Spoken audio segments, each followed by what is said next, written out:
हमार चढ़ली जवानिया ठाटात नइखे।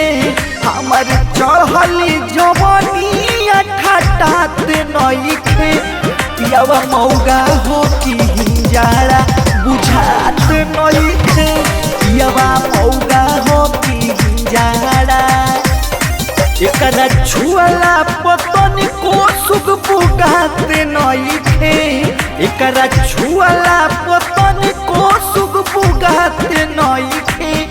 पियावा मौगा हो कि हिंजाड़ा बुझात नइखे। पियावा मौगा हो कि हिंजाड़ा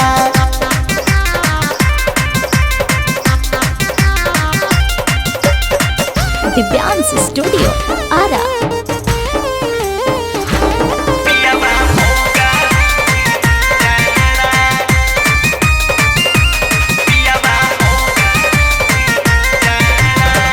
चढ़ली जवहनी यहाँ के होता बहराबादी सखी। मन करे नैहर से यार के बोला लिए सखी। चढ़ली जवनिया के होता बहराबादी सखी। मन करे नैहर से यार के बोला लिए सखी।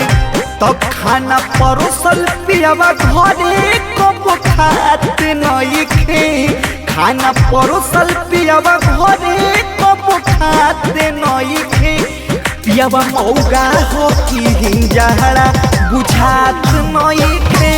पियावा मौगा हो कि हिंजाड़ा बुझात नइखे।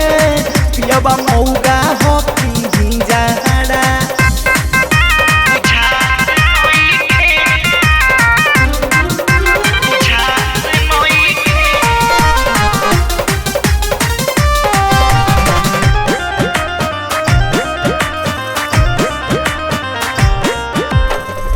रहती कुआर महजा लेती खूबे नैहरे सखी। सुख ना सजानवा देवे हमरो मनवा करे ये सखी। रहती कुआर मजा लेती खूबे नैहरे सखी। सुख ना सजानवा देवे हमरो मनवा करे ये सखी।